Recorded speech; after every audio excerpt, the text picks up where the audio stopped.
race to the last drop. Are you gonna blow your head off? Take good aim and don't forget to duck. Life sucks every Monday and all the way to Sunday, but I wouldn't have it any other way. I don't care how you're doing, what's up or how's it hanging. I'd like to buy this world one last drink. Life sucks all of the time, stick it up your sunshine, and then you'll see the clouds every day.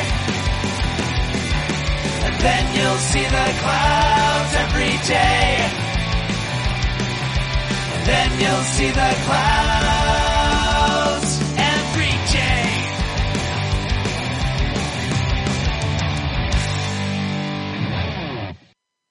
Hey everyone, welcome to The Crazy Life.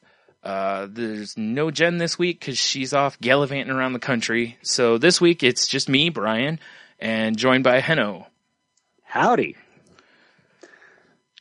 So, Yeah, and then we get to be gallivanting across across your state. Yeah, pretty much, yeah. I get to once again go as far as I've ever been west in the country. Are you serious? Yeah. I've been to Chicago this will make my 4th trip to Chicago. And that's as far west as I've gone. Well, somewhere near Chicago is the 4th, the most west I've gone. Yeah, one of these days I need to just push a little further just so I can say I've at least gone to... Just so you got a little further. Yeah. But we will be a week. Yeah, a week from today we'll be leaving. At the cabin. Yeah. Yeah. Yep. Be crazy. Yep. And then who knows what'll happen from there. Bunch of shenanigans, I'm sure. We'll be heading that way for the C2E2 convention, which should be a good time, I hope. Yep. Yeah. And we'll get to go see some good artwork. Yes. Hopefully the Van Gogh exhibit at the Art Institute of Chicago museum. Yeah. Which should be awesome. Yeah, no, I'm really looking forward to that. Yeah, if you happen to live in the Chicago area, if you somehow don't know about this, the Art Institute of Chicago has the bedroom paintings by Van Gogh, the 3 of them, which haven't been shown together in the U.S. anyway. They're all in the same exhibit, and it's going on. I can't remember when it ends, but it's going on now. Yeah. So, definitely check out their website if you're interested in that, because it's pretty, should be pretty cool. And they have other Van Gogh stuff. It's not just that. It's a whole exhibit, and they have a whole bunch of other stuff going on, too. I think there's like a spoken word thing of his letters and a variety of other stuff going on. Should be really neat. Yeah. So, yeah. So, how's your week been, Henno? That's been pretty good. Yeah, it's been, let's see. It's always like, where am I? It's been pretty good. It's been about, that's what it's been. It's about, it's funny how I have not packed, I'm supposed to get up to our and travel, but I have gotten other stuff done. Meaning, it's like I went out of my way to do everything I can I literally all I have to do is pack. I've cleaned the house. I've done this. I've done that. I literally spent this week being conscious of the fact that I'm going out of town, recovering from surgery and how do I want to leave everything for her? Right. Try to make things as easy as you can before you get out of town, right? Yeah, and it's very much like I've been very it's weird to be this to really put in, and I know this sounds strange, but it's just I've been just so self-centered my entire life. I mean, I really how it's like and to be like really trying to be other-centered for a change. Yeah. And really go, okay, like to make a choice of every morning to go, okay, what's going to make my partner's life a little easier today? Yeah. And here I am, like the stuff that most people do. I almost said normal people, but this is the stuff that people do without thought. Yeah. I have to think about this. Right. Yeah. So yeah, still in recovery. Right. Now, like, are you well, I mean, you're waiting till the last minute to pack here, obviously, but, are you like make a list kind of pack person, or do you just start grabbing and packing? There's certain things I have the list, but mostly for me, lists are usually about things that have to get done before I go. Okay. When it comes to packing, I pretty much know. Yeah. I've been kind of doing this trip that I do in March for a number of years now. Oh, so I okay, pretty much right. know what I need to bring with me. So Yeah. that one's not that big of it's usually the list of things to, to make sure that get the ducks in a row before I go, Yeah. that kind of stuff. Yeah, I traveled a lot as a kid, so I'm kind of in the same boat as that. I've done like a 3-4 day trip enough that I kind of like, as far as clothes go, I pretty much can do it. It doesn't take a lot of thought to plan that out or to just grab stuff and go.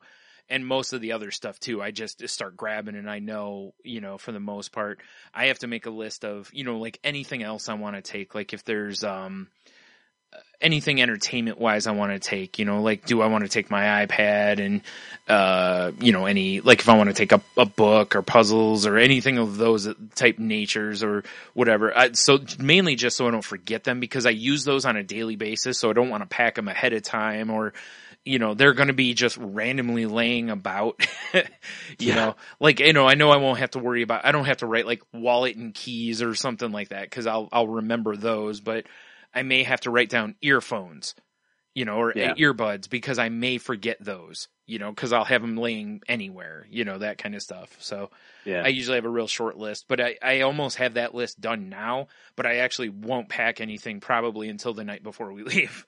Yeah. And for me, my list is usually like prescriptions. Yeah, exactly. That kind of thing. Make sure I get the refill before I go. Those kind of things like that. Yeah, I've been bad about that a couple of times, actually. I'm terrible about that at times. So I'm actually just terrible about that in general. What was that? I said I'm just terrible about that in general. Just generally. Yeah. Well, hey, I'm a super list maker. Yeah. Yeah. I mean, I rely on lists. I have, and this is what drives my girlfriend crazy, is because then there's lists all over the place. Yeah, I'm the same way. Yeah. But I need to. There's just for me, I need to look down at that thing, and I need to see it, and then I need to look at that list, and then go cross a few. Oh, cool! Look, I got all these things done. Yeah. I don't know where I got that from, but I got it somewhere, and now it's just part of me. I mean, I do it everywhere. Something pops in my head, it's like boom! I just write it down. Yep. And I know for a lot of people, that's for me. What that does is now I'm not thinking about it. That's actually kind of back to what I kind of talked about last week, and it's been kind of my, we've talked a bunch about, epiphany or a, little moment of clarity, that realization last week that, hey, you know what? I'm not as much as in my head as I was. It something like that resonates with me for a while. Yeah. Like I look at it and I go, and I try to, I don't necessarily dissect it, but I do where this is coming from so I can keep doing it. Right. Yeah. And so I got into, that was kind of like my weekend when I would, meet with, my coaches and groups and stuff that I like to talk with. I shared about that, and because, so often I forget to share good.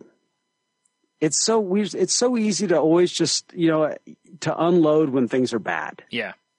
And I forget that,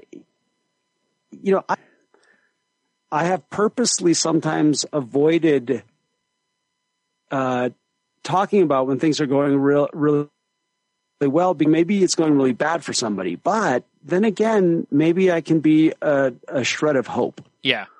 And I had that feedback.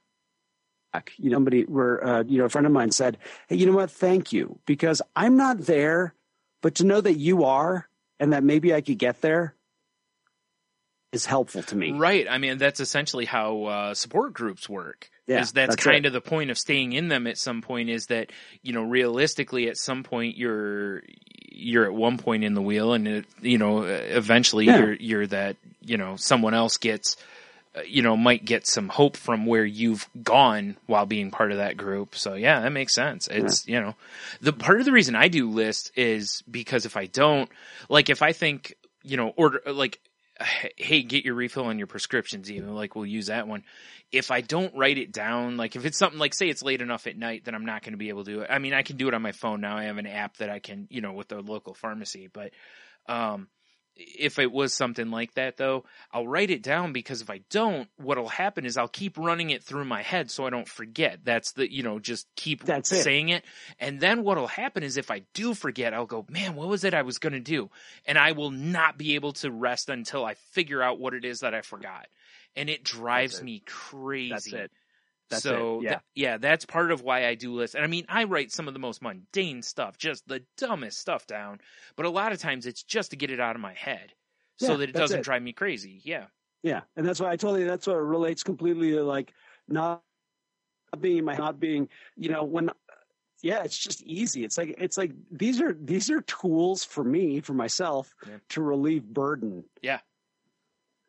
And I've also learned that most of the things, when I do write them down, is when I can't do anything about them anyway, which is a good way of finding acceptance and being in the moment that I'm in. Because I keep getting worked up about what I need to be doing at some other time, but now I'm not in the moment I'm in. Now I'm future casting. So, if I write this down, I can, when I can actually deal with that, and it's like, let's be where we're at now. Yeah. And that's been a huge help for me to do, that. Now, sometimes when I finally have that opportunity, I'm not so maybe motivated to do that thing that I've written down, but hey, maybe it wasn't that important after all. Yeah. And I found that sometimes, like I'll do that. And then at the end of the day, I'll look at a list and there'll be like 3 things left. And sometimes I'll go to make another list the next day and I'll look at that list and go, I'm not going to carry those things over, sometimes you do, because it's like, well, like you've put them off, it's like, well, I really, so you will write those back down. But sometimes, like you say, you kind of gain that perspective of it's really not that important. And, I'm not going to do that. Or maybe you change your mind or whatever. But yeah, it is really interesting. The only thing I'll say is I had to be careful because, I used to make really long lists, and you have to be careful of that, because they can look, especially if you have anxiety, you can look at those lists and go, I'm never going to get anything, and you won't even start because it's so overwhelming to look at. So try to keep your list fairly short. From the stuff I've read, that it's that's a a tip that a lot of experts seem to have, is try to keep your try to keep your lists. Like if you realize you're going to have a lot of stuff, try to, even if you have to, split them as a, like, before lunch, after lunch, or try to split them up a little bit so that it still looks more like I only have 5 things to do, because you're more likely to actually do them. So you don't end up just going, and just, moving on. Exactly. Yeah. So. How about you? I was finally got back to therapy this week, which cool. Yeah, I haven't been there for it's been like a month probably since I went. Yeah, and it was just that the last appointment I had, I was sick that day. I couldn't go.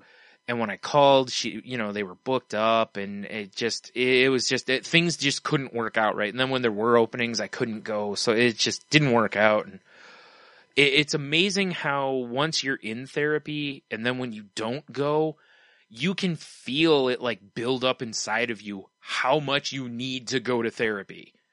And it's like, it's similar to like how you mentioned when you were in Hawaii about the support group.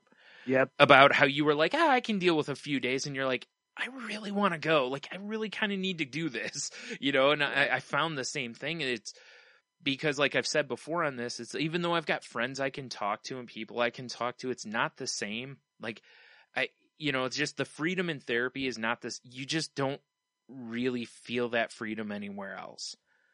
And, and I explained to her that even on this podcast where I've been pretty open about how I felt and everything, over the last few weeks, I haven't been as open as I could have been. And, you know, I've been going through some really, really bad thoughts. I caught myself actually writing plans down for bad things, trying to come up with the best way for, like, if I were to do something, like trying to come up with basically ways that I could do it that would be easy for people to find me, like easier on them, which then I almost basically, when I realized what I was doing, I almost didn't realize I was doing it. Wow. And I've been having really bad nightmares. And when I told the therapist that, she was like, I'm going to talk to your psychiatrist because there's no appointments open for my psychiatrist for until early next month because, you know, they book out well in advance and stuff. And she's like, I don't know that I like you just staying on this medicine. She's like, I don't think this is the medicine for you. And, you know, I was like, yeah, I'm kind of feeling that way too. And, you know, we had a talk about me maybe, you know, that maybe I have to call him tomorrow actually. So I don't know where this is going to go, but you know, she mentioned that they may admit me to the hospital basically, and then change medicines on me basically to make sure that if they take me off this medicine, by keeping me with basically putting me under surveillance, they can make sure that there's still a floor. Whereas if I do it on my own, you know, if those thoughts are still there, but there's no medicine there, that floor may drop out. And this is, for anyone listening, this is essentially the danger of you going off of medicine on your own. This is essentially main reason I'm sharing this with people is, you know, and the importance of having a doctor and working with your doctors rather than doing this stuff on your own. Is that if I were to just go, I don't like this medicine and I stop taking this, if I'm still having these thoughts and that medicine is doing what it's supposed to, if I stop and then the floor drops, I could essentially put myself in a position to where things get worse. So, you know, I don't know. Hopefully that's not the case. You know, I live in a house with my mom and stuff, so I'm pretty much under surveillance. Not under surveillance. I don't want to make it sound like that. But, you know, there's someone here with me pretty much all the time. So hopefully it won't come to that. Hopefully they'll just reduce this and take me off this medicine and we'll just go a different route. I just don't think this medicine's the right one for me. Because essentially I'm kind of getting not hallucinogenic properties from it, but, you know, if I'm essentially having a moment where I'm writing stuff down, I don't realize I'm doing until I'm like, whoa, what am I doing? And I'm having nightmares. Those are things I don't want, you know, and I'm having more focus, but I'm having focus on bad things. So those are three really bad effects. I'm not really, the only good effect I'm really having is I'm sleeping a little better and I'm a little more focused. That's not a good enough trade-off. So potentially they could up the dosage, but if they up the dosage, the bad things could go, you know, so that's kind of where we're at. So, yeah. So, you know, like we were saying last week with medicines and stuff, this is why it's important to talk to your doctors, is so that you're not alone in this. You work with people and they try to, you know, get this straightened out. So. It's great that you have somebody that's like listening too. Yeah. When I told her this stuff, I mean, you could look at her and see, concern and I don't want to say like shock, but as soon as I said the stuff, her face went from just kind of like an understanding look to like, oh shit. And pardon my language, but just boom, that quick. You could see it. Like, you know, I said one of the things they're listening for, you know, like that kind of a thing. Like I went from this is bad to whoa kind of a thing. And that's when, you know, so like I said, I got a call tomorrow and I'm assuming it probably wasn't anything real drastic because she called me today, but she just left a message and was like, yeah, just call back tomorrow. So I would think if they were wanting me to go to the hospital, she probably would have just told me on the phone, hey, head to the hospital. And but I don't know. We'll see. But like I said, I don't think it'll be that. I just think this isn't the right medicine. I think the next step should, you know, probably be just wean me off of it and then let's try something new. And hopefully that'll be the right thing. But yeah, whatever. Like we said last week, sometimes you got to, you have to mess around, try different ones till you find the right one. Yeah, because there's such a variety now with, I mean, it really, truly, it's interesting, so that something's been, a part of your brain has been kind of like woken up again, like where, like you said, oh, hey, I'm motivated, but I'm writing about this, so this other part of my brain's also been kind of woken up that we don't want to wake that up. Yeah, we don't want to stimulate brain. We want to just stimulate this part. Right. And wow, talk about science, it's like, whew. Yep. It's crazy. Well, and that's like I have workers. Yeah. And that's the thing is like, each one of these medicines does something a little different. And on top of that, each, you can give this one to 10 different people and who knows how many, it may affect each person differently. Yep. So that's why, you can't just go, you may hear someone go, oh, I'm on this and it works great. And you can go, awesome. You go into your doctor and say, well, this, and they could go, that's not going to work for you. Or that I don't think that'll work for you for this, and this reason. And you know what I mean? It's just an unfortunate situation. You may try it might work great, but it also may do nothing for you. I've heard some, stories from people of certain medicines that have worked. The first one I was on that, Effexor.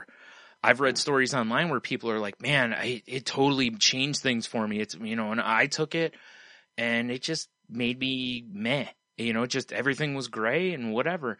And then I've also read some just nightmare stories of people that I was basically hallucinating and it gave me nightmares and it was just bad. And it's like, that's all it is that there's good, middle, and bad it seems like every one of them has it. It's similar, like, this sounds very casual as a reference, but it's like cell phones.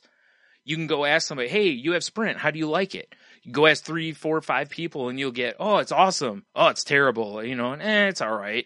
And you could go for each of the cell companies and probably get those same stories, It's true. And it's similar with these medicines. It's so weird how that's why I've noticed that some people when what are you on? And some people will be like, it doesn't matter what I'm on, cause for you, it may not work, Some people are on 2, some, it's, that's why it's important to,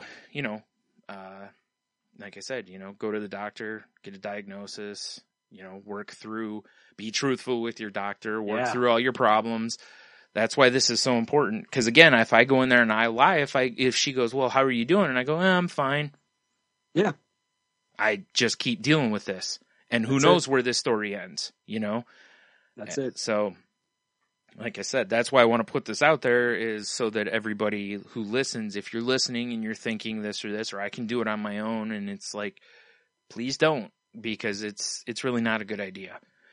And honestly, I've caught myself kind of doing that over the last month, not being in therapy and whatnot. I've realized that what I've been doing over the last month is pulling back into myself.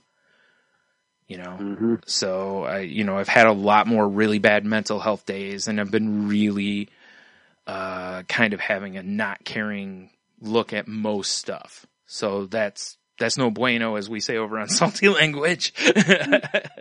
So anyway, so starting the week out with therapies, that was good. I felt good coming out of there because I felt, how it is exactly. Like now you feel like you have a direction again. Yep. Whereas the last month I've been like, like just not knowing where I'm going to go and just feeling blah. And now I'm like, okay, we have a little bit of a plan. I scheduled another appointment before Chicago because I think that's a really good idea before, a big trip and probably a stressful environment of a convention.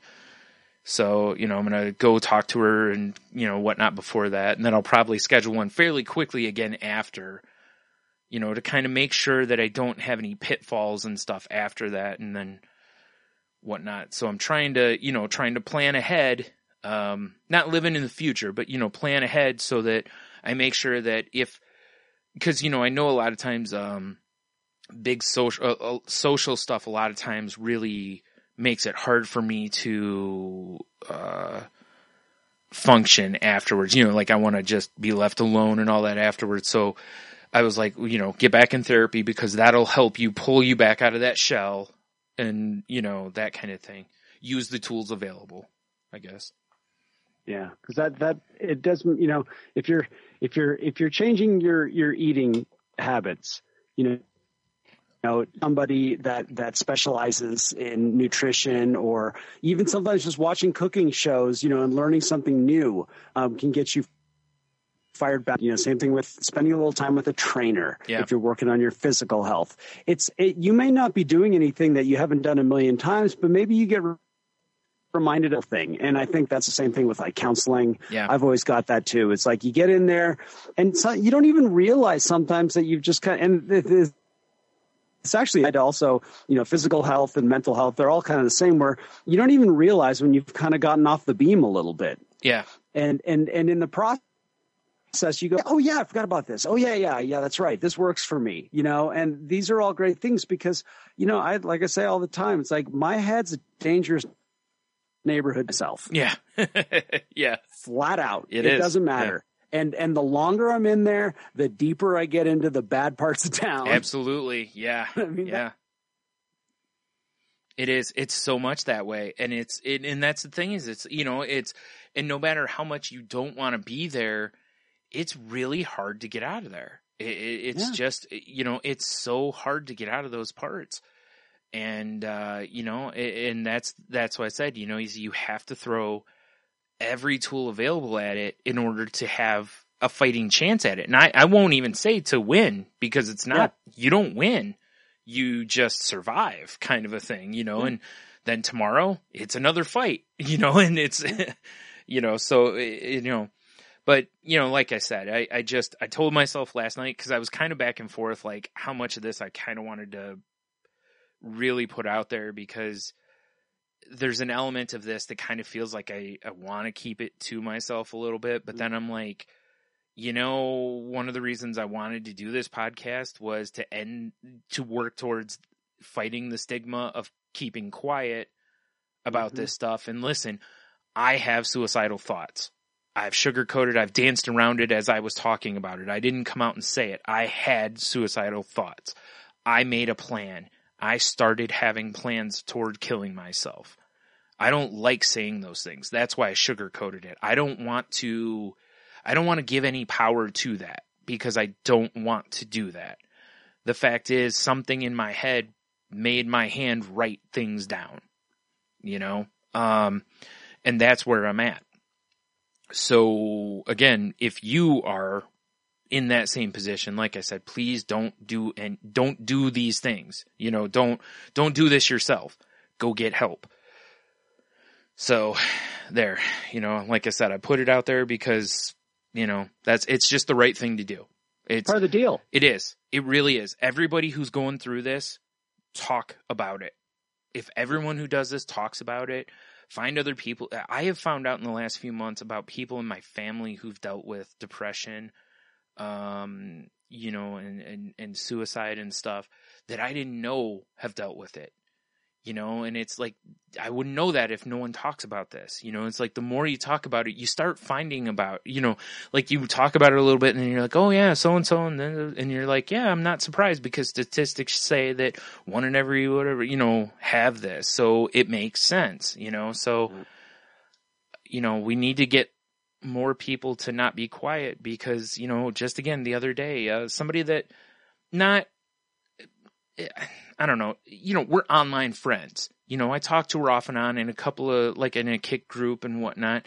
And she posted on Instagram that a friend of hers and somebody that she's known for a long time killed themselves. And I've said recently, I keep hearing this, and it's just too much, too many people, you know? So if you know somebody going through this kind of stuff, get them to talk about it. If they won't talk to you, just, you know, tell them, even just be like, you don't have to talk to me, just talk to somebody. Yeah. You know, a chat room, a support group, a therapist, a tree. No, I'm kidding. You know, us, whatever. So, all right. Soapbox done. I'm done with my soapbox now. So Jen would call this your win for the week for sure. Yeah.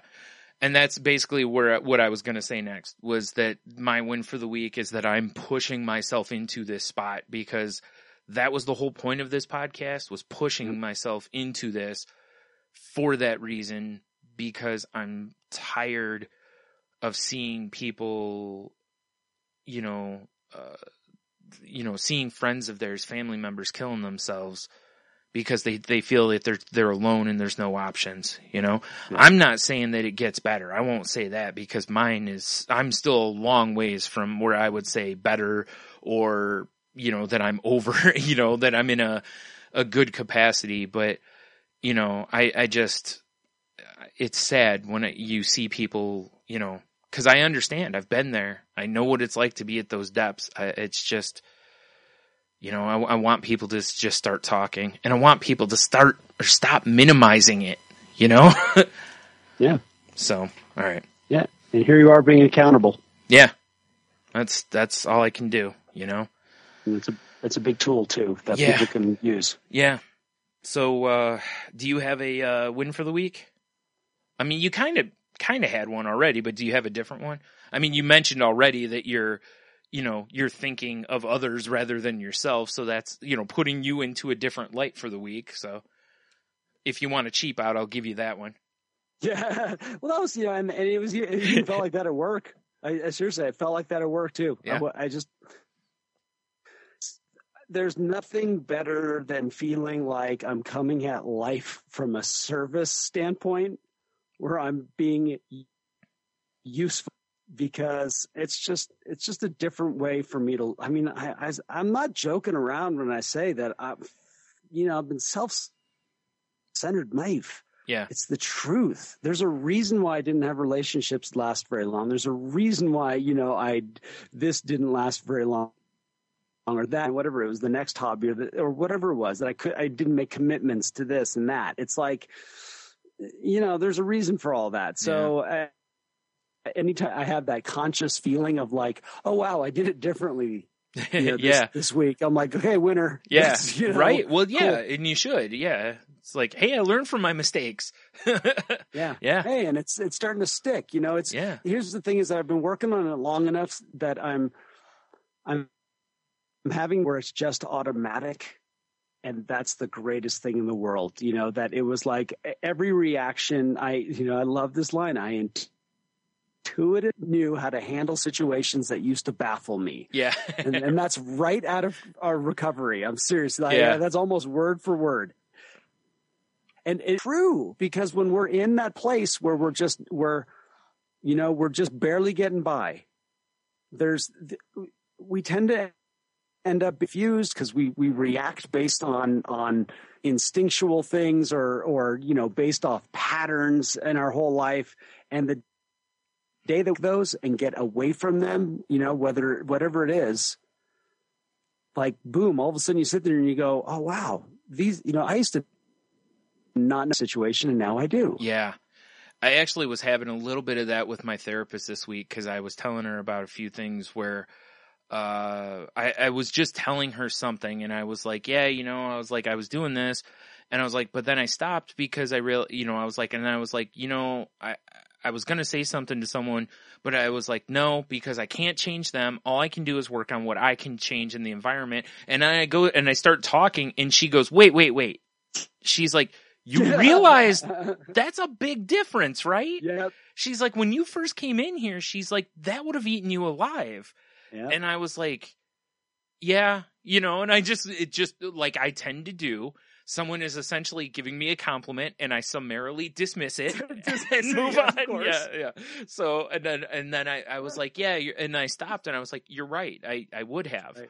And I was just explaining to her, because that is what I did. I didn't get mad. I didn't whatever. And I told her, like with the computer, about how, I didn't immediately go to worst case. I recognized that it was middle case scenario. It wasn't best or worst. It was middle case, and it got me a little down, but it wasn't, the computer didn't like explode. I can still fix it and use it down the road, And she's like, well, that sounds like if you're in the middle of kind of a depressed cycle and you looked at it that way, she's like, that's progress, And I was like, yeah, I know. I was like, I'm like, I fully recognize that one. I was like, that was one that I saw, so it is nice, and, like for Chicago, I mentioned to her that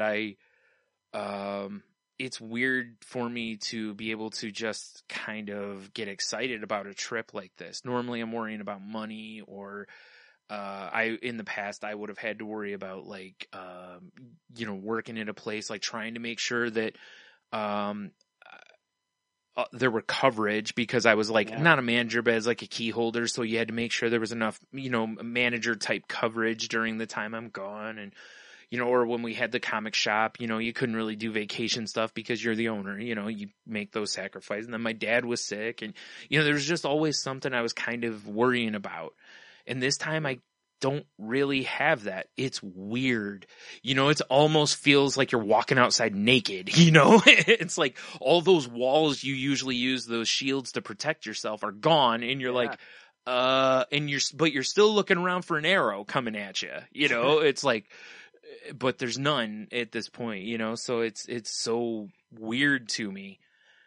And, it's such an odd thing. And she's like, well, do you think you'll be able to enjoy yourself? And I'm like, eventually, yeah. I was like, I have to get over this odd feeling, but yeah, I'll enjoy myself. I think it's once I'm into it, I'll be fine. I think it's just that all the meantime, until we actually go, basically, I'm just going to be looking around for the, like I said, looking around for an arrow, kind of a deal.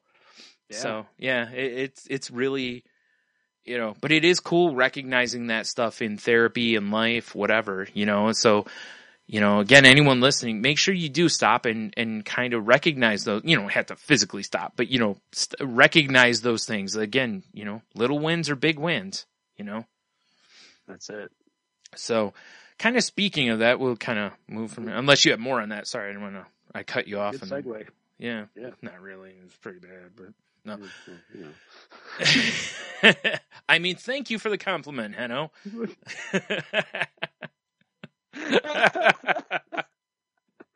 That's great. The topic for the show this week is one that Henno and I have kind of talked about. We've randomly kind of thrown it into conversations before. And this is a thing I found on Everyday Health. It was written by Therese Borchardt, who she writes on this site, but she also founded Project Beyond Blue, which is an online community for people with chronic depression and anxiety. And we'll have the link in the show notes and such. And, you can find her on pretty much all the social medias. But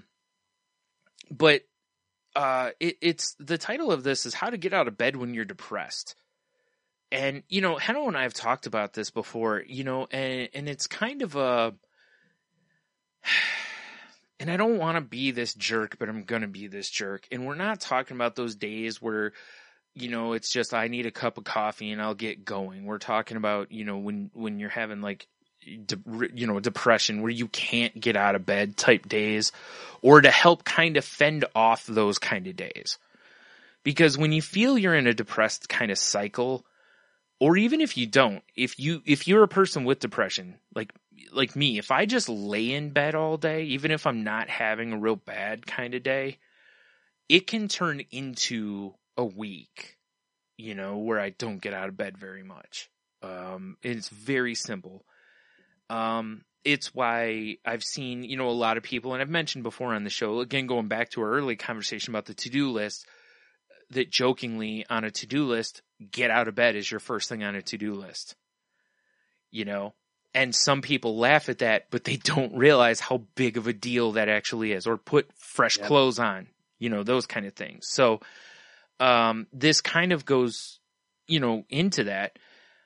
And the first thing that they mention on here, which I actually think is a great point, and it reminds me of something my dad used to tell me a little bit, which, is be depressed upright. And, she said, a depressed person said to me, I couldn't do anything you asked in our last session. I was too depressed to get out of bed. I'm sorry, this was not her. This was someone else that she talked to. And they said, that's my fault. I should have cautioned you that those voices would be there and respond by saying, yes, I'm depressed, but I'm going to be depressed outside. Activity and depression don't like to live together. And it reminds me of my dad. I used to, for school, I'd wake up and I'd feel horrible. And I honestly, looking back, I think it was, depression at the time. And my dad would be like, you're going to feel the same in school as you're going to feel here. So you might as well go to school. And it was and at the time I was like, kind of like, what a jerk, like, yeah, but he was right. And I'd go to school and I'd still feel the same way all day. And I'd come home and then usually I'd go right back to bed and, kind of a deal. But he was right, Now my depression wasn't as bad then as it is now, but it's still the idea that there are days, especially, if you haven't already been in it, but it, like kind of at the front of it, it did make things not so bad, so this is definitely one that I can see helping some people. Sometimes it doesn't. Like, I'm still going through a pretty bad funk, and the last couple days I've gotten up and I've gotten out of the house, and it's been gorgeous here. I mean, like 70 degrees and perfect. No, I mean, it rained last night and today, but aside from that, the last couple days have been 70 degrees and sunny and just perfect days, which is funny because I've had sinus headaches because weather change, but I get outside and I'm in the weather and stuff. And those are the days that most people are like, yeah, they get outside, they get re-energized, and I'm outside and I'm like, like overrated, yeah, totally. So, but, no, I get out and I'm just like, I got home and I'm just like, yeah, I just didn't really, but I did something. At the end of the day, I can at least go in my head. What that did for me was at the end of the day, when I'm sitting in bed and no one else is in my room or whatever, there's no point where I'm going, you wasted today. All you did was lay here and just wasted the day away. That took that away from me. So if nothing else, that was the win for yesterday. Yeah. And I didn't get to beat myself up for that, at least. Yeah. I totally know those days where you walk outside, and I liked how the article talked about, like, even having a pajama day, because it references back to these memories of her mother being, in bed all day. Oh yeah. I forgot that part. Yeah. I thought that was a great thing, because I've had those days too where I'm just like, I haven't even put on clothing that's, street worthy. Yep. I walk out to like the mailbox or something, and the day is beautiful. And I just look around and there's people jogging by and cars are going by, and I just practically give middle finger to the world, walk right back in the house. Right. Yep. And the only thing that it's like it said, all right, well, take a shower, at least do something, that if I'm going to be in this, it's weird how like that whole idea of like, okay, at least within this activity, you're like it says, your depression and the activity, they don't really wide by side. So maybe I'll take a shower. I'll actually put some clothes on. I'll go in the backyard. I'll pick up the dog poop. Yeah. Or I'll wholesome or something. Yeah. And it's like you said, at least it's not then a wasted day. I did something. Yep. That's what I know I mentioned. Sorry, go ahead. I was just going to say, the one thing is that at least it prevents me from falling further. Yes. Yes. It may not, out, but I didn't get deeper at least. Right. Like I mentioned on the show before that I've, in the past, like I'm very much like again, over the last couple years, I've gotten really bad about it, which I've been trying to correct, but it's not gone well. But I used to be get up, shower, eat, get up, shower, fresh clothes, eat every day. That was, every day. Had to do those things. Then I would walk down and get the mail. And where I lived before here, well, even here, it like where I lived before, it was like 2 houses down and then across a street. That's how far. It wasn't, not any real walk. But I'm not going outside in my pajamas or sleep clothes or whatever. So in order to go get the mail, I have to at least put clothes on. But I usually would get up and take a shower and whatever. So if I get to that point, I basically could essentially, if I wanted to, cross 3 or 4 things off of my list. you know, and again, you know, eating is so important because a lot of people with depression and stuff, they will skip meals because they just don't want to bother, you know, and a lot of times, like, you don't feel hungry. Like, you just don't care. You just don't feel it. It's so weird. You know? I mean, yeah, I weigh 300 pounds, and people probably look at me and go, oh, he eats all the time. Yeah, I don't. It's rare I eat 3 meals in a day because most of the time I'm sleeping. I'm in bed. It's not, I know it's not good for me. I totally know it. You know what I mean? But don't care, you know? And so when I'm moving the right direction is when I get up, I eat, you know, I do things the right way, kind of a thing. And that was part of why I did that, though, was you get up, you know, you shower, so you're clean, you have fresh clothes, that's a step the right way, so that anything thrown at you at that point, you're ready for. You know, go get the mail, so you've gotten out of the house, you know, even if it's for 5 minutes, and you've walked down there at least, so you've gone outside for a couple of minutes, and like you said, even if it's whatever, at the end of the day, I can go, at least I got out of the house for a couple of minutes today. I'm not going to call it exercise because it's, you know, it doesn't really register as exercise, but whatever. At least I didn't stay in a dark room all day. You know, I did so many things, like those simple things are so far removed from just staying in bed. You know, that really requires so much more than just staying in bed. Yeah. And that's what I think that whole point was. Yeah. It's like, hey, you know, you're giving me all these things to work on, but how can I even work on them? I can't get out of bed. Exactly. All right, let's, you know, and the one thing they talked about is, and this actually goes with like insomnia. It's like, don't associate insomnia with your bed. You know, don't make your bed be your place. I can't sleep. Oh, for sure. You know, if you can't sleep, get out of bed. They actually, the experts and such tell you that. Like, if you lay in bed, what is it they tell you? Was it 15, 20 minutes, I think it is? Like, if you toss and turn, basically, just get up and go, just try to read or do something to that effect. But don't lay in bed and try to, you know, because it defeats the purpose. Like, you're not going to, you know, so like you said, man, I've been had insomnia for years. And it's been in, you know, bed, chairs in the living room, couch, you know, computer chair. Cause eventually I'm like, you know, and eventually I'm just, you know, like, you know, hopefully I'll fall. And I've fallen asleep later on the couch in a chair, you know, so it's, you know, but you're right. It's, it's, that's why that if you are, you know, like if you are getting in, and this is what happens with me, I get where I'm kind of in an in-between phase. I'm not great. I'm not at my worst, but you're in this kind of like almost like a holding pattern. And we've talked about this before, is learning how to deal with those times where you just, nothing's happening. You know, it's like, I have no idea how long this is going to be for. And you get that fear along with it, because it's like waiting for that other shoe to drop. You're waiting for that thing to come out of nowhere, because you're like, all right, well, I could feel better, but I don't. So now what do I do? Well, these are these periods where it's like the old, you chop wood, carry water. And what do you do after you chop wood and carry water? Well, you chop wood and you carry water. And you just keep doing that. And realize that yes, there are periods of time in our lives where, you know, the grand wonderful feeling isn't there. The epiphanies aren't there. But there are certain things that you need to do to make sure that you don't slip backwards. Yeah.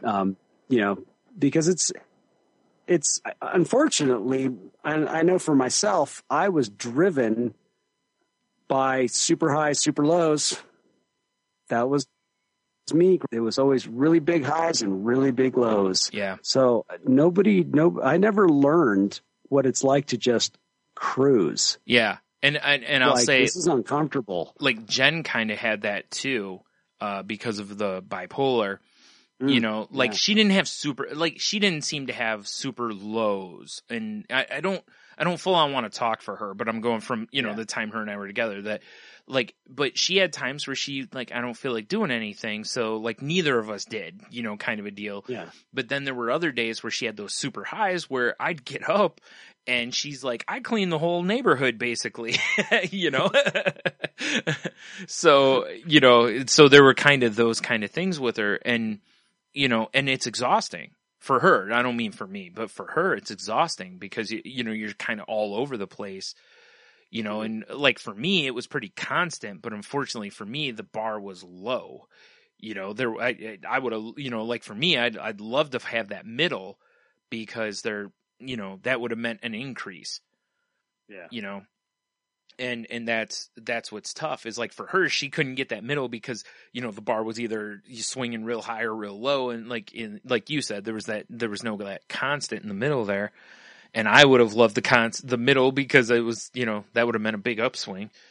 So it's kind of weird how those things are viewed, the second one kind of you got into a little bit on here is, just make it to the shower. And it says, or break things down into tiny steps, which I kind of was mentioning with the to-do list. Because it gives you more of a sense of accomplishment. Instead of, looking at, where is it? Where is it? Oh, it says the beginning of this I thought was good, which was my standard words of advice to anyone who's heading into the great hole of depression is this. Take it 15 minutes at a time, no more than that. And I think I brought that up from something else I had read before on here, and that's such good advice. Because the more that you look down the road, the more you start worrying. I got to do this later today. But if you just take 15 minutes ahead of you or, something like that, it's so much easier to just live that way. I mean, you have to, obviously there's certain things you have to plan ahead, but you try not to overwhelm yourself. I think that's kind of this in a lot of things is if you can stop from overwhelming yourself, you start basically like Heno's doing where you get out of your own head. That's it. That 15, I never reported this. I mean, I'm even down to 5 minutes at a time right now, Bryan. Yeah, I've done that before too. It's awesome if you can do it. And it's great. I'm starting to really start understood because, coming from recovery, there's it's a 1 day at a time program. Yeah. Sometimes it's a 1 hour and sometimes it's 15 minutes at a time. And, and I get that idea. But when I started actually practicing, like literally this idea of it's 5 minutes, it's like, what do I have to do? All right, what's the next thing I have to do? Not thinking ahead. It's like, okay, it's now this time I have to get to work. And like it used in the example, it's like, no, it's this time right now. Go put my contacts in. Yeah. Okay. All right. Now I have to go, make my lunch or now do this. And just these little things, these little blocks. Yep. It's like, just keep it simple and go, okay, cool. I got that one done. All right. What's the next one? Okay. Oh yeah. That's right. You got to do this. It's funny how it's like what's great about it is a pattern emerges in that. Yeah. A simple, basic pattern. And now I'm finding myself eat it. It's like, oh, okay, yeah, I got to go to this drawer and grab my socks. Hey, look, there's my humidifier that I have to fill every single morning. All right, now I'm going to do that. Yeah. And to get out of this idea like, I gotta leave for work by this deadline. And it's funny how all of a sudden I'm on my way. And I'm okay. Right. I think the other thing when you split stuff up into these tiny steps, what you find over time is basically what happens is if you look at your day, you go, wow, I have basically picture if you see you see a staircase with 1,000 steps. That's your day, right? And you go, I can't make it, right? And you go, whereas the way Heno's telling you, take one step. You go, I made it up that step. Take another step. I made it up that step. You eventually, after a while, you start realizing you can make it up a step. And if you keep going one step at a time, eventually you make it up those 1,000 steps. And it makes so much, I mean, maybe you don't, I don't know. Maybe you get a cramp and you fall. No, but that's what it is essentially you're showing yourself you can do this. And even on those bad days, like, you get up and you shower, you eat, whatever. Sometimes maybe after you do all that stuff, you go, maybe you, whatever, I got a couple errands. Maybe you go run a couple errands and that turns into, I don't know, maybe you go to the gym. Maybe then you go do something. Maybe you at the end of the day, you go, I ran errands. I went to the gym. You know what I mean? You may turn into a full day. Whereas when you were in bed, you were like, I'm not doing anything today. And I was just gonna, and then at the end of it, you were like, and it was because I got out of bed. Maybe the next day you get up and you start that process. You go get your, you shower, you put fresh clothes on, you eat, you go to get the mail, you come back and you're like, nope, and right back to bed or lay on the couch. Maybe that's all you're doing today, Yeah. and that's all you can do. That's fine too, because it's okay to have days like that. Yeah, it is.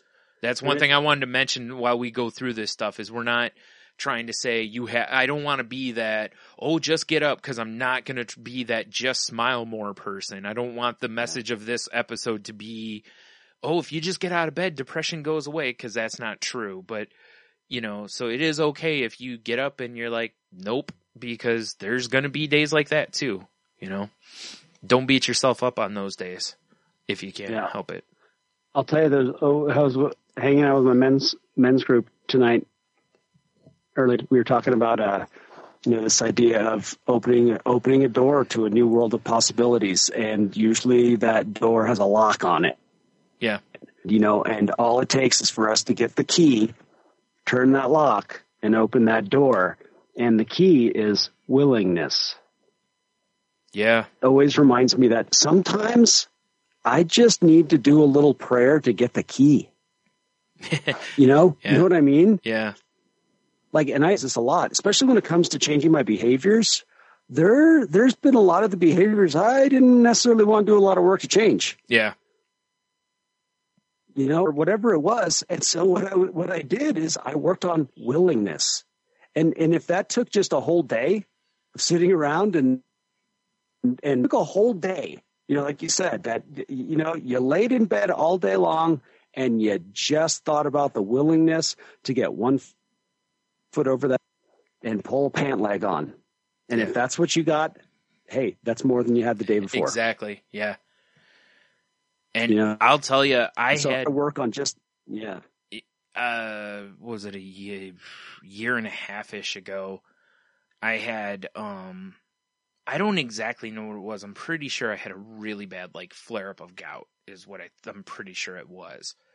And I mean, it was so bad, I could not put weight on my left leg.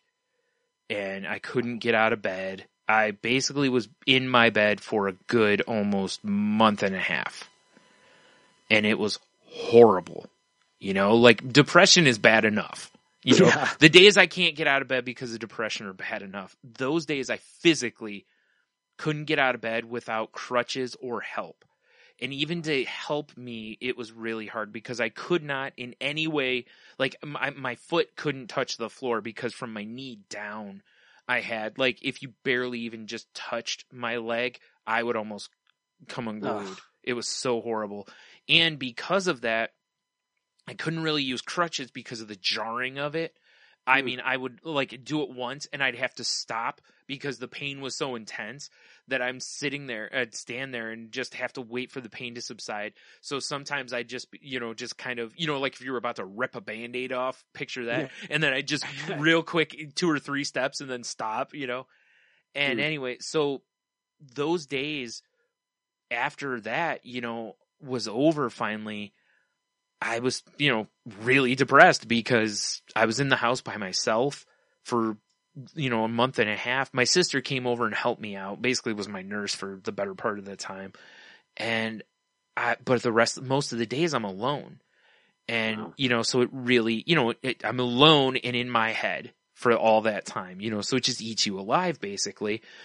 And afterward, I was just I don't want to get out of bed. I had kind of just been the whole time, whatever, and I was I have to get out of this bed. I can physically get out of this bed now. I have to get out of this bed because I've just been in this bed for so long. I have to get out of this bed now because if I don't, I'm full on going to give up, kind of a thing. And it really was get up. In my head, I'm just if there is any willpower in my body, I have to summon it to get up, go take a dang shower, like, like it just, and I probably took a 45-minute shower. It was like the best shower of my life because for a lot of that time I couldn't really shower because I couldn't get out of bed. It was, sponge bath, sponge bathing myself and such. So it was one of those times to where, I just, you just find it in yourself. But it was funny because like, I still found myself like, I'd go out in the living room and I'd still find myself kind of almost like the bed was calling to me, and it was like, geez, this is like, that's when I think in that point, I was really kind of realizing that I was really kind of going back down, the rabbit hole of depression again. Was like bad because I was realizing that all I wanted in life was to just go and lay in bed. And, when you get to that point, you have to start trying to find, like we've said, whatever small wins you can find, you have to find them. Yeah. Because if you don't really, when it gets to this point, if you don't make changes, you're going to get to a point that, you're going to hit a crossroads that if you don't do something, you're basically going to give up. Yeah. It's that point where you have no choice. Yeah.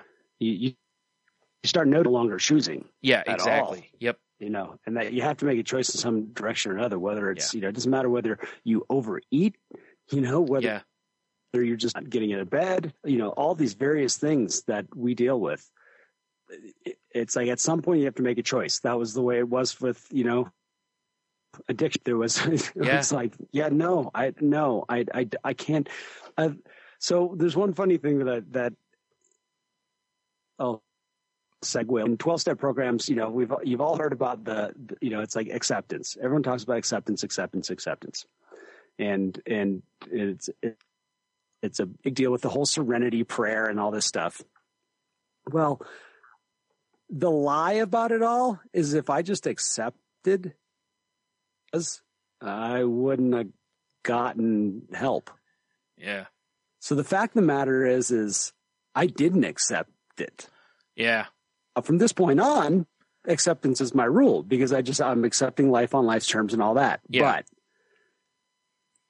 And this is what I call step 0 is when you no longer accept where you're at and you say, no, I have to do something, and the first time I heard that explained, I was like, well, I know that's controversial, but it makes a lot of sense to me. Yeah, it really does. Yeah. It's kind of like the one, the old, what is it? Fall down 7 times, get up 8. And I'm like, I don't know if the math works on that. But I know what you're saying. It is true. Like if you just accept things, it's like, well, if you take that and apply it to depression here, it's like, okay, well, I'm supposed to just accept that I'm just going to lay in bed and give in to what my brain's telling me. No, that's not what you shouldn't accept that. That's what you have to fight against the whole time is it's an uphill fight here. And that's why these little wins are so important. That's why, we've from the beginning preached, recognize them, celebrate them, because they're so important sometimes that even when you're in your darkest spots, you never know, like there's just sometimes you're in your worst days, but you know how it is. It's like you just have your worst day, but you find a penny, like that kind of a thing. Just something will happen on your worst day, or you'll get a free ice cream cone or something. Just something will brighten your day to make you smile on just a day you've had, and it's just been a horrible day. But you'll just have something to make you laugh or whatever, and you're like, and that you'll just get that moment, and those things are so important to latch onto. Because really without those moments, there's a lot of days a lot of people wouldn't have been able to get through, Yeah. That's why that kind of ties into the whole, bribing yourself. Yep. Which is the next one here. Yep. Yeah. Cause it puts you into situations that you weren't going to be in. Yeah. To get that win. And at first it's kind of like, I've never kind of liked that idea. Cause to me, it's like kind of like a gimmick. Yeah. But it's a tool. Yeah, it is a tool. Like, I'm not a big fan of using any sort of like food as a reward because you can get into some real sticky wickets there. But you know, like, oh, I'm gonna, you know, run to where the ice cream place is, and it's like, but still, if it whatever. gets you out, Yeah, I know. I mean, yeah, I know. It's like typically those kind of things can, you know, lead to bad eating habits. But you know what? At this point, bad eating habits might not be the worst of your problems. But you know, it's kind of like, hey, I quit drinking, but I took up smoking. You know, it's like, well, you quit drinking, that's good, but yeah, but I mean, that's happened to me. I ended up with a wicked sweet tooth for a while there, right? Yeah.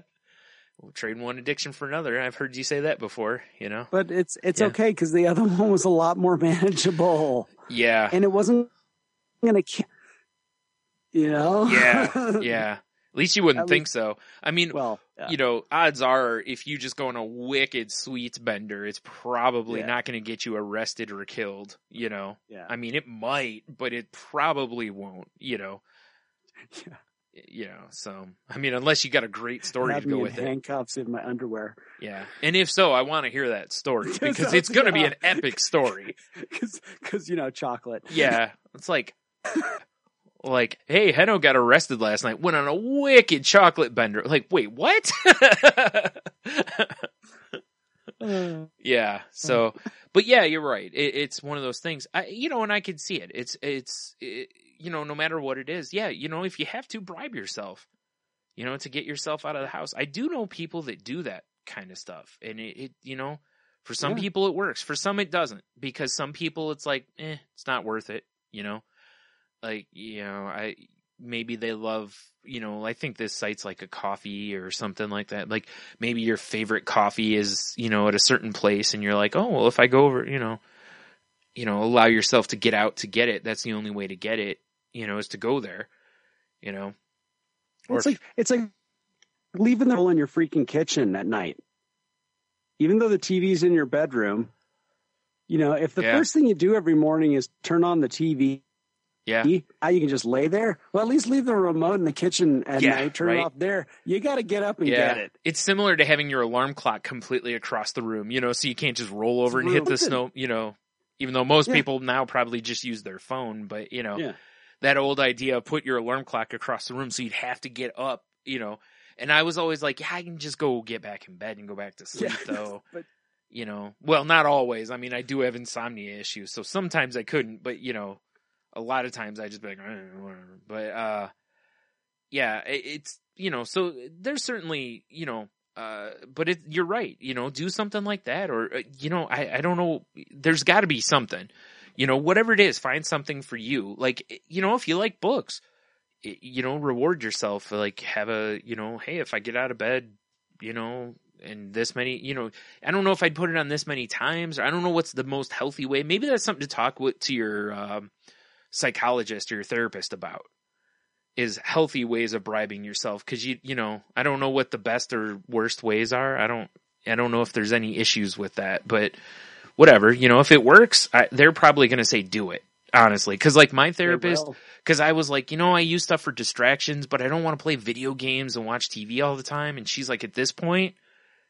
do it. You know, she's like, I'd rather hear you're sitting playing video games all day than lying in bed. And I was like, yeah, there's that, you know, it's, you know, and I was like, I just got to lie in bed and play video games and I get the most of, no, but, so yeah, maybe that's something to talk with them about, you know, maybe they can help you come up with a good plan on that or something, you know, I don't know. Let's see. And the fourth one here is, get a reason or a purpose, which, you know, that's something a lot of people with depression have an issue with. A lot of them feel worthless. You know, I've certainly had those feelings too. It's, you know, you feel like you're worthless or you're a burden, or, you know, why bother is something that, you know, goes through a lot of people's heads. And, you know, like this actually says here, towards the bottom of this, you know, Therese Post, types, when her mom was trying to climb out of her darkness, a therapist recommended she get a job, any kind of a job, to get her mind off her sadness. So she became a hostess at a nice restaurant and worked the late breakfast and lunch shift. I believe that was the beginning of her healing process. I know it made for much happier kids. It doesn't have to be a 9-to-5 stressful job, of course. Agreeing to look after an elderly neighbor or take care of a friend's pet or volunteering your time at a boys and girls club can give you a sense of purpose that demands rising from your bed. I am not a therapist, as I tell you every week. I would probably say you might not want to do something that interacts with the public full on if you have bad depression or anxiety issues. Most of the time, if you look, the jobs that are really recommended is working in like a bookstore, a library, stuff like that, where, cause you know, if you work at a library, you generally don't have a high volume of people, or you can maybe get a job, you know, putting, books back on shelves to where really you don't interact with people a whole lot. So if you do have anxiety issues, you can kind of work around that. But there's, you know, if you just Google jobs for people with depression, you can probably find a lot of suggestions, you know, from people who are working at a pet store. I've seen people do that because you're working around animals all the time, and, you know, that tends to, you know, brighten people's days. But, you know, if you are cool with working what do you call it? A hostess job, that's cool too. You know, like me, I wouldn't want to do that. Yeah. And what I got out of that part was the fact that the idea of going back to the normal 9-to-5 job was just so daunting. This was at least something that kind of, you know, I can't imagine myself getting up early and putting myself back in that environment of, okay, well, I'll do this. Yeah. This is easier for me to wake up. It's later in the day. I can go do this thing. It feels getting out there, because this is the one thing that has helped me the most. You know, and I talk about it all the time. And it's like being of service, the one thing that'll get you out of your own freaking head is helping somebody else. And like you said, even if it's like working at a secondhand the clothes away, or in their basement, or just something, you know, like I hate to say it, but it typically ends up being a lot of the stuff that you end up getting sentenced to community service doing. Right. Yeah. I mean, but those are those jobs where, you know, it's the jobs that they're not going to, you can get out and be useful. There's nothing like a little purpose and a little that adds to some self-esteem. Yeah. And that goes there's a victory right there. Yeah. You know, the whole feeling of worthlessness, you know, because that have been in that place, we're coming out of that dark place. All we can do is beat ourselves up for how much time we've wasted. Yeah, absolutely. And how much life, and how much we've just been, you know, horrible to people around us and all that stuff like that. Well, you know what? Here's your opportunity to start with those wrongs. It's like, how can I do it different? We'll go be useful to somebody else. Yeah. And I know I've read some stuff online that that's why some people will volunteer for stuff, because that not only does that help, that kind of counteracts all of those things. Like if you feel you've been a burden, or you've been horrible to people, or you're worthless, well, you're going and you're giving of yourself to someone else for no pay. Realistically, you know, you can't do much more to right that wrong, essentially, or counter those feelings. It's like, you know, like, hey, you've been this, but look, you went and did all these really cool volunteer things. Like, how can you still feel worthless? And like, you're doing the right stuff. You know, you're out there doing good work for, you know, hey, you're out there, you know, giving your time to whatever charity or something. You know, you're feeding the homeless and all this, and now you're beating yourself up. It's like, come on, you know, those are the things people would normally give you tons of praise for. And there's always need for people to volunteer for a lot of different charities. So yeah, that's if the money isn't something that you need, you know, that's a great way of helping out. You know, a lot of what do you call them? Animal shelters need help at times. Oh, and, yeah, totally. They need to walk, even just they need people, dogs. Yeah, you know, and like you talk about the animals. Here's another one. Go to a retirement home. I was just going to say that to somebody. Yep. and I know somebody that, and she was total born again Christian. This was her deal, and I love her to death for this. She went in and found other people that hadn't in a long time, and she sat down with them and she read to them. Yeah, and I'm like, wow, that is awesome. Yeah, that's there you go. Yeah, what they're all that can give you a sense of purpose, even if you're not ready to get back out there. You can go and do something, and it can a couple hours a week. Yeah. Start with just a Saturday or a Friday or whatever it is, Sunday afternoon, something. Yeah. It also, yes, these are things that give us fear. Yeah. We dread it because we're probably dreading commitment. Yeah. Because and I know I've been like, how many times have I failed? How many times have I let somebody down? Yeah. How can I possibly do this? Well, maybe this is one thing, try to get this one commitment right, and put some check marks in the.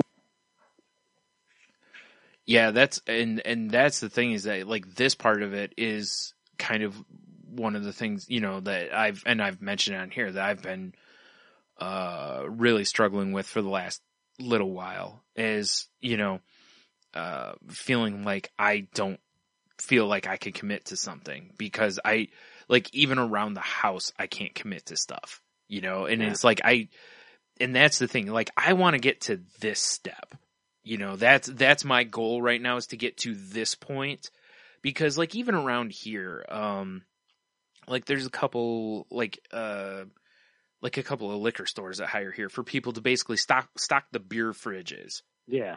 That's a job I could do, probably, but physically I could do it, but I can't do it because like I said, right now I put off calling in prescriptions for 2 weeks, like I've got to get to where taking care of myself is something that I do, I'm doing that right. Then I can go that next step. And that's where I'm at right now is I need the ability to take care of myself and then I can worry about that next step. And, so if you're out there and you're listening and you're not to that point, that's fine. That's okay too. Maybe, again, maybe for you, that's a goal too. And, like I said, don't forget that some days you're just gonna not feel like doing stuff and that's okay too.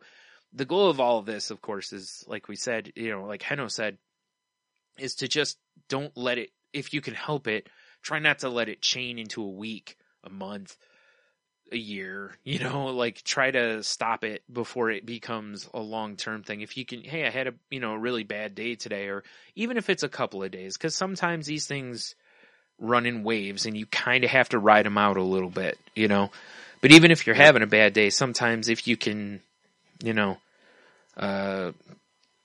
try to fight it if you can, like a little bit, because if you can fight it, it's, I don't know, it's weird. Like you don't physically see yourself fighting depression, but you really are, like in your head, there's almost like rock'em sock'em robots going on with, and it's so true. Yeah. So you have to fight because it really, it's either fight or give up. Those are really the only options. Yeah. And even if you don't make a conscious effort to give up, that's what you're doing if you're not fighting, is eventually you will just give in.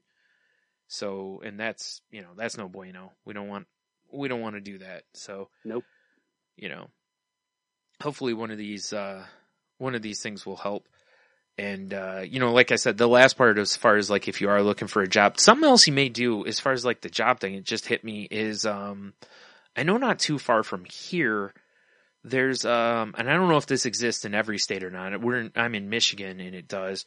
There's a group that helps people with disabilities, including, like if you're on disability because of mental health, they help those people find jobs.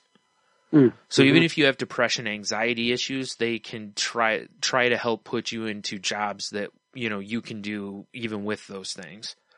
You may check your area or talk to like your Department of Health or mental health board or whatever and see if they have something in your area. Because if so, that might be helpful to find out. If not, like I said, the stuff I've seemed to hear was bookstores and libraries seem to be one of the best places to get in at because they're quiet, quiet, fairly low as far as demanding goes, so you can kind of ease into it, and then maybe move into other stuff. So, yeah. There it is. Yeah. That's all I got. You got anything else to say on the topic? No, I'm good. All right. I think we covered it pretty well. All right.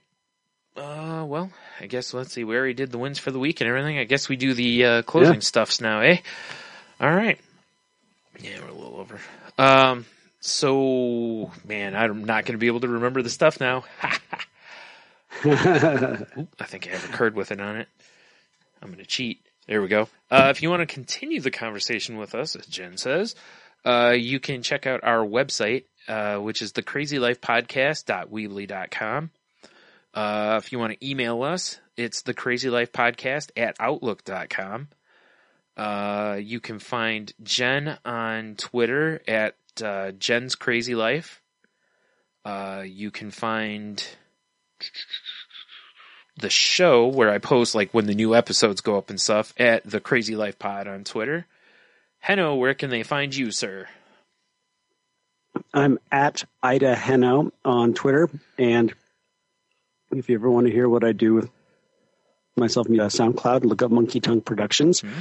Here's some of my little things that I have fun doing for podcasts. Oh, and I did wanted to throw a shout out to Sean. He's the, at Pittsburgh Nerd on Twitter, and he has the Pittsburgh Nerd podcast, and he's someone that I with Angela's Awesome Podcast, had a lot of exchanges with, and he tweeted out that he listened to The Crazy Life last week, and so I just wanted to say thanks, Sean. Yeah, definitely.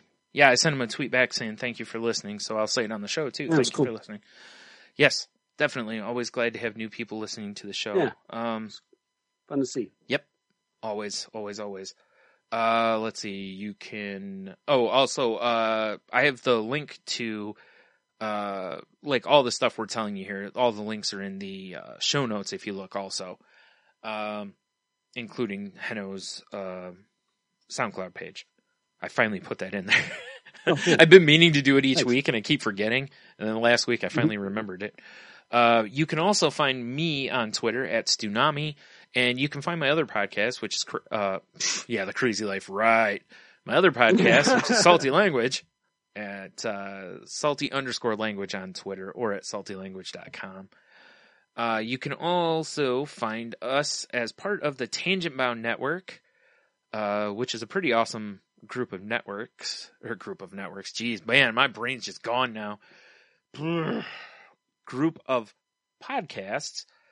And we're also part of another cool network, the Wicked Radio Network. So go check those out. And also, if you're looking for new podcasts, check out the hashtag Podern Family, or just go to @Podern Family on Twitter, and you can just look at, they post a whole bunch of podcasts on there, and you can, look for what tickles your fancy, maybe. And let's see here. I guess now I go into the other stuff, which is that we're not therapists, doctors, trained professionals of any kind. This show's not, any sort of, replacement for therapy. And as always, we encourage you to not self-diagnose. Please go to a doctor if you think you need help. Seek professional help. Get a game plan. Get a team, if you will. If you need a psychologist, psychiatrist, whatever it is you need, get that together and, do your work that way, like I'm doing and talking about. Rather, again, don't do it yourself, and such.